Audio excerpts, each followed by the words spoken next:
Motion में हो, लेकिन वो मोशन किसी कंडक्टर में है।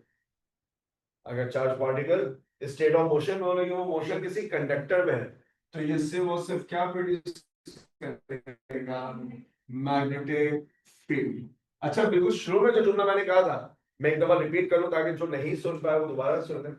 अगर आप इसको इतना समझे कि यहां मौजूद है पॉजिटिव प्लेन, यहां मौजूद है नेगेटिव प्लेन, यहां पर आपके पास मौजूद है मैग्नेटिक फील्ड। याद रखिएगा, मैग्नेटिक फील्ड होती है नॉर्थ पोल से साउथ पोल। तो ये जिस तरह बनी हुई है, इसको आप सेकेंड ईयर में क्या पढ़ते थे? इनटू। और इसको क्या पढ़ते थे? Out of. ये कन्वेंशन एक एरो को देख के बनाई गई है। अगर एरो किसी सरफेस से बाहर निकलेगा तो आपको उसकी सिर्फ क्या नजर आएगी? टिप। अगर एरो किसी सरफेस में जाएगा तो आपको उसकी क्या नजर आएगी? टेल। तो इसको पढ़ते हैं इनटू और आउट ऑफ। अगर मैं यहां पर एक चार्ज पार्टिकल लाके रख दूं, this charge particle is at rest, तो मतलब मैग्नेटिक फील्ड उसका कुछ भी नहीं बिगाड़ सकती। हाँ, ये नेगेटिव इसको अपनी तरफ क्या करेगा? अट्रैक्ट। ये पॉजिटिव इसको क्या करेगा? रिपेल। दोनों स्रोतों में कहा जाएगा ऊपर से नीचे की तरफ। बात समझ में आ रही है? क्यों? क्योंकि charge at rest magnetic field से इंटरैक्ट नहीं करता। लेकिन अगर यही चार्ज स्टेट ऑफ मोशन में होता, तो जब ये स्टेट ऑफ मोशन में होता और फील्ड में एंटर करता, ये चार्ज स्टेट ऑफ मोशन में है और फील्ड में एंटर हो रहा है, तो याद रखिएगा, मैग्नेटिक फोर्स इस चार्ज को कहां ले आना चाहती है? ऊपर। आज की क्लास में हम देखेंगे दिस इज मैग्नेटिक फोर्स। और जो इलेक्ट्रिक फोर्स होगी वो इस चार्ज को कहां ले आना चाहेगी? नीचे। क्योंकि चार्ज मोशन में है, तो वो इलेक्ट्रिक और मैग्नेटिक दोनों फील्ड से क्या करता है? इंटरेक्ट करता है। यही चार्ज अगर किसी कंडक्टर में होता तो मैग्नेटिक फील्ड से इंटरेक्ट करता, इलेक्ट्रिक से इंटरेक्ट नहीं करता। तो हमारी सारी डिस्कशन इस बुनियाद पर है कि चार्ज अगर रेस्ट में है तो सिर्फ इलेक्ट्रिक फील्ड बनाता है, चार्ज अगर मोशन में है तो इलेक्ट्रिक के साथ मैग्नेटिक फील्ड बनाता है, चार्ज अगर कंडक्टर में मूव करता है तो वो सिर्फ कौन से फील्ड बनाएगा? मैग्नेटिक फील्ड बनाएगा। जो फील्ड बनाएगा उससे इंटरेक्ट भी करेगा। यानी लंबा चौड़ा सवाल दे दिया जाए, उसका 90 भी होंगे, चार्ज रेस्ट में मैग्नेटिक फील्ड में, आपसे कह रहे कितनी फोर्स लगेगी, तो जवाब क्या होगा? 0। क्योंकि charge and rest magnetic field से इंटरेक्ट नहीं करते। अपने पास नोट कर लें, फिर इसको आगे बढ़ें।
वो इलेक्ट्रिक फील्ड बता सकते नहीं, अगर सिर्फ रेस्ट में लिया रखेगा तो उसमें इलेक्ट्रिक फील्ड से इंटरेक्ट है।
मैग्नेटिक फील्ड में ना अभी हम पढ़ेंगे, मैग्नेटिक फील्ड में चार्ज जिस डायरेक्शन में मूव करता है वो लाइट एंड डिस्टेंस और वो वेलोसिटी और फील्ड दोनों की परपेंडिकुलर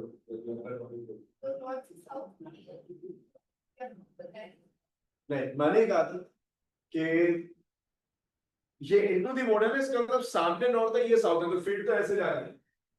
ठीक, अगर चार्ज रेस्ट में है तो उसे इलेक्ट्रिक फील्ड के हिसाब से मूव कर रहा है, प्लस इसको रिपेल कर रहा है, माइनस इसको अट्रैक्ट कर रहा है, मैग्नेटिक फील्ड का इसके ऊपर कोई इम्पैक्ट नहीं। अगर चार्ज मोशन में है तो इलेक्ट्रिक फील्ड से ऊपर ले आना चाहिए, मैग्नेटिक फील्ड से कहां लेना चाहिए, नीचे। अब नीचे ले आना चाहिए, हमें अब सीखना है। तो कम से कम इन सारी एग्जांपल से मुझे एक बार समझ में आ गई कि मैग्नेटिक फील्ड से इंटरेक्ट करने के लिए क्या क्या होना जरूरी है, चार्ज जो कि स्टेट ऑफ मोशन में हो। तो हमारा पहला जो टॉपिक है वो है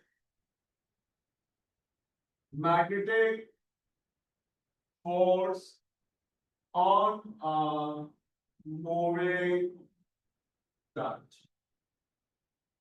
हम बात कर रहे हैं किसकी, magnetic force on a moving charge की। अब इसको बस समझिए, जब मैं लफ्ज इस्तेमाल करता हूं magnetic force on a moving charge, इसका क्या मतलब है, मैग्नेटिक फील्ड मूविंग चार्जेस पे फोर्स लगाती है। Let's say this is field,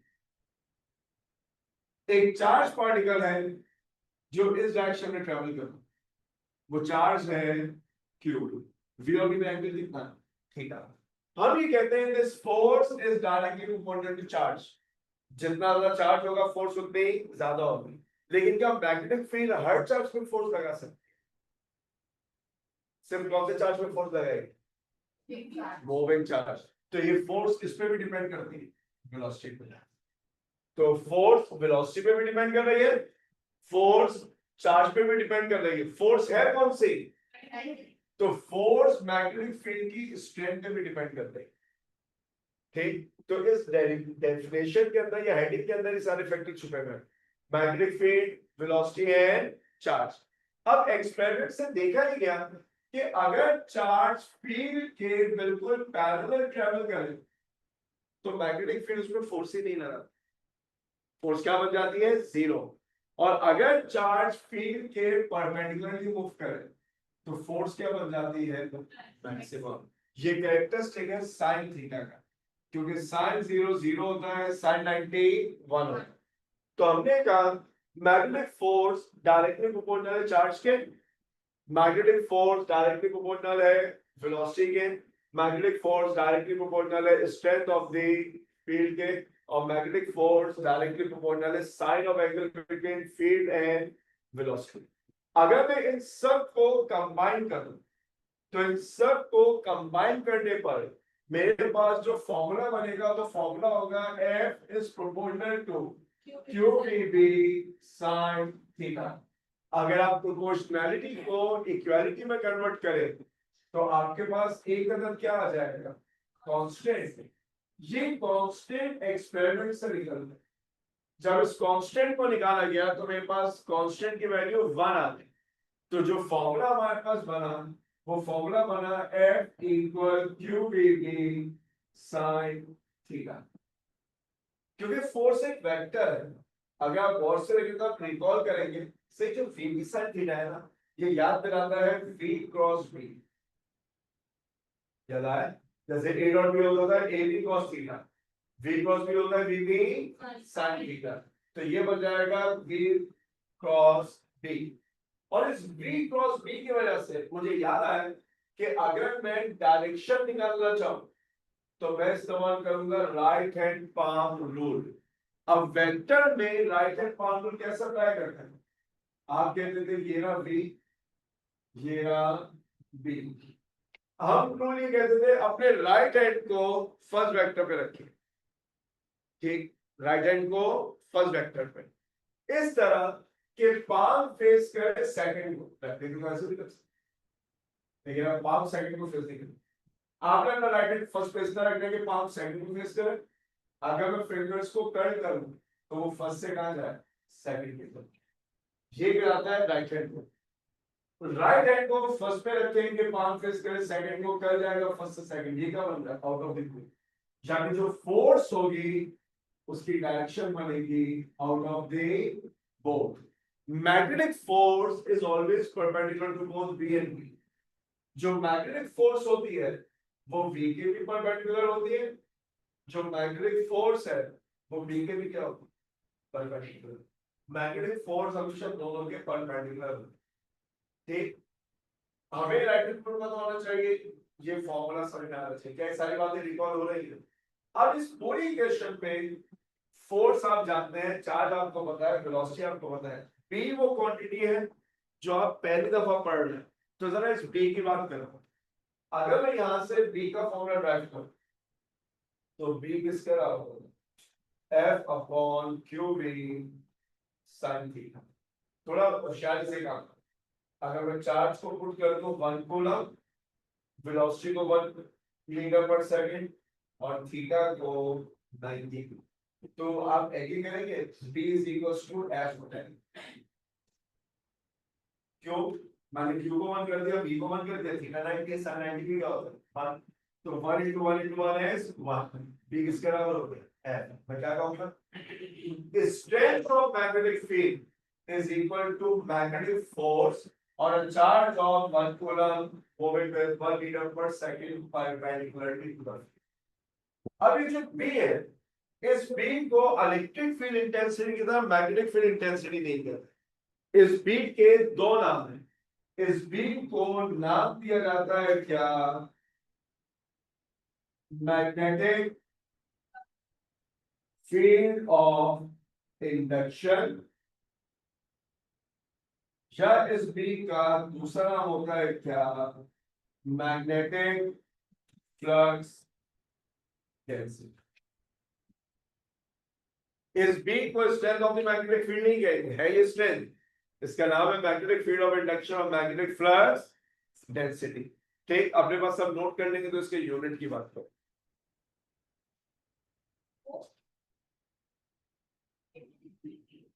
हाँ, magnetic field of induction B के यूनिट की बात करो।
कॉपी कर दिया आपने? अब सर इस राइट हैंड रूल की बात करते हैं। ये जो राइट हैंड रूल है, जो अभी हमने वेक्टर वाला देखा तो जनरलाइज है, हर जगह अप्लाई होता है। हमारे सिलेबस में ज्यादातर केसेस होंगे जिसमें v और b में कितना एंगल होगा, 90। आप राइट हैंड रूल तब भी अप्लाई कर सकते हैं। v पे रखें, b कितना देना है, डायरेक्शन। ऐसे स्वर में राइट हैंड रूल की एक और आसान शक्ल है राइट हैंड पाम रूल, जो ये कहता है कि अपने राइट हैंड को इस तरह स्ट्रेच करें। फिंगर्स का मतलब है स्पीड, थंब का मतलब है वेलोसिटी, दोनों में कितना एंगल है, 90। Push of the palm is force.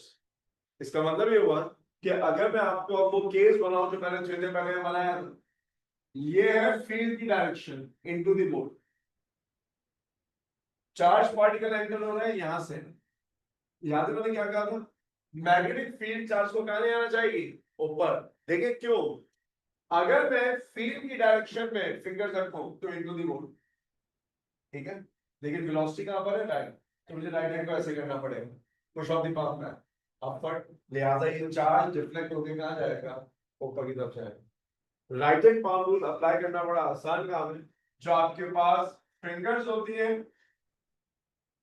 वो फील्ड की डायरेक्शन में है, जो थंब है वो वेलोसिटी की डायरेक्शन में है, और जो पुश ऑफ द पाम है वो किसको रिप्रेजेंट कर रहा है, फोर्स को। दोनों का रिजल्ट सेम है। ये वाला रूल जनरलाइज है, ये हर जगह अप्लाई हो जाएगा, b क्रॉस b, इसे कहा जा रहा है b की तरफ जा रहा है, ठीक है। दोनों में कुछ भी एंगल हो, जैसे यहाँ पे 90 नहीं है तो आगे आप अप्लाई करो, क्या ये वाला रूल यहाँ पर अप्लाई कर सकता हूँ, नहीं ना। तो हम ये कह रहे हैं कि जो रिजल्ट उधर से आएगा वो यहाँ से आएगा, भाई अप्लाई करना थोड़ा सा क्या हो जाएगा, आसान। फॉर एग्जाम्पल अगर ये नॉर्थ होता, ये साउथ होता, ठीक, और चार्ज पार्टिकल ऐसे मूव कर रहा हो, आपको आपसे मुझे फोर्स की डायरेक्शन चाहिए, तो आप कहते हैं फील्ड है नॉर्थ से साउथ, वेलोसिटी है downward, push of the palm is out of the board, ये लेफ्ट हैंड है, राइट से अप्लाई करें तो ये क्या बनेगा, आउट ऑफ द बोर्ड। तो फोर्स की डायरेक्शन ये होगी आउट ऑफ द बोर्ड। आप राइट हैंड रूल से डायरेक्शन ऑफ फोर्स निकालते हैं, जो फोर्स की डायरेक्शन आएगी याद रखिएगा वो v के भी परपेंडिकुलर होगी, जो फोर्स की डायरेक्शन आएगी वो p के भी परपेंडिकुलर होगी। Magnetic force is always perpendicular to both V and P. अपने पास नोट कर दी।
कुछ भी राइट हैंड ही लगेगा।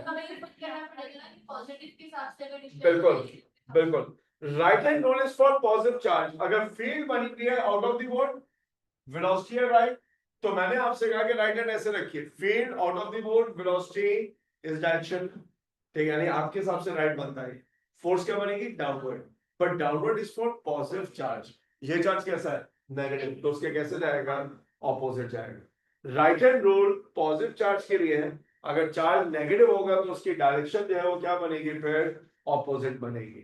ठीक, जब आप ये काम कर लेंगे ना, तो फिर छोटी दो आसान आसान सी डायरेक्शन निकाल दीजिएगा। नॉर्थ साउथ, एक पॉजिटिव चार्ज ऐसे मूव कर, ठीक है, नॉर्थ साउथ एक नेगेटिव चार्ज ऐसे मूव। आपको दोनों केसेस में फोर्स की डायरेक्शन निकालना।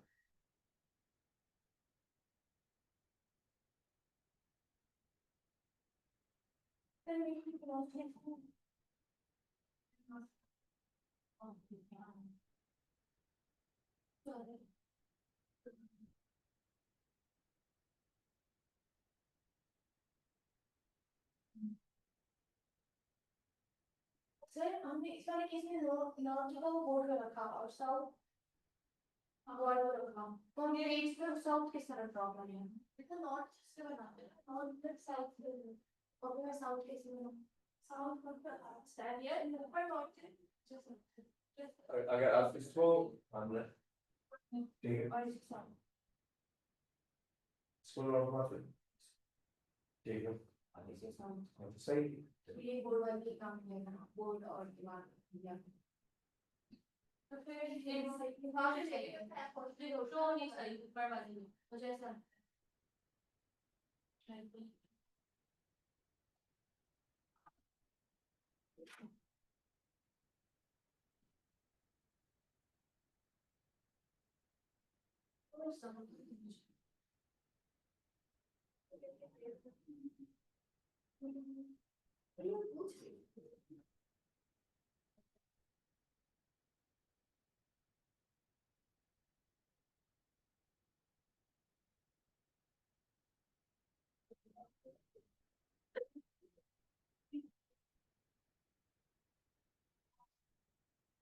फिर डाउनलोड करके ग्लॉसरी से डाल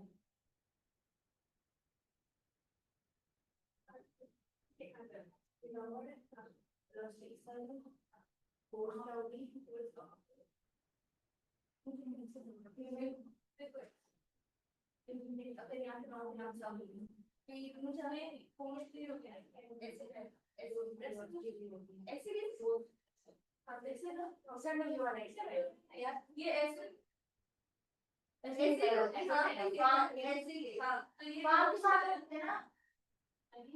हाँ सर ये बोर्ड वाला याद है, और आप सुनिए, ये नॉर्थ है, ये क्या है, साउथ, ये वेलोसिटी है, तो राइट हैंड ऐसे रखो, नॉर्थ से साउथ, ठीक है, वेलोसिटी इधर है, फोर्स क्या बनेगी इनटू दी बोर्ड, फोर्स क्या बनेगी इनटू दी बोर्ड, तो यहाँ पर आप लिख देंगे इनटू दी बोर्ड। अब आप में से कुछ बच्चे इसलिए परेशान है, सर आपका बोर्ड ऐसा है, हमारा पेपर यूं रखा हुआ है, अब क्या करें, कुछ भी ना करें, जैसा बना है वैसे ही करें। अगर मेरे पास इनटू दी बोर्ड बन रही है, आपके पास यूं रखा होगा तो वो इनटू दी पेज बनेगी, तो रहेगी तो वो इनटू ना, उससे कोई फर्क नहीं पड़ता। अब यहाँ देखिए, ये नॉर्थ से कहाँ जा रहा है, साउथ, तो अगर मैं राइट हैंड रूल अप्लाई करूं तो राइट हैंड ऐसे रखूं, तो ये क्या बनेगा out of the board, but out of the board is for positive charge, ये कैसा है, तो क्या बनेगा इनटू द बोर्ड। सर मुझे वो वाली नहीं समझ में आया ये देखिए वेलोसिटी डायरेक्शन राइट है, ये क्या बन रहा है आउट ऑफ द बोर्ड, तो आप राइट हैंड ऐसे रखेंगे, फील्ड जो है वो आउट ऑफ द, आप मुस्तकिल अपना लेफ्ट हैंड इस्तेमाल कर रहे हैं तभी तो कंफ्यूज हो रहे हैं, जब आप यू बैठे हुए थे तो इससे कर रहे थे, जब आप यू है तब भी आप इससे कर रहे हैं, तो आपने अपने आप को घुमाना नहीं है, लेफ्ट और राइट का फैसला कर लेंगे, लेफ्ट कौन सा राइट कौन सा, ये है आउट ऑफ द बोर्ड, तो इसके अंदर राइट हैंड ऐसे रखो, अब वेलोसिटी है push of the palm is downward, but downward is for positive charge, तो नेगेटिव के लिए क्या होगा अपवर्ड। सर ये वाला केस है सेकंड वाला इसमें हम अपने लेफ्ट हैंड को से लेके नहीं, राइट हैंड रूल का मतलब है कुछ भी हो जाए आपने अपना राइट हैंड ही इस्तेमाल करना।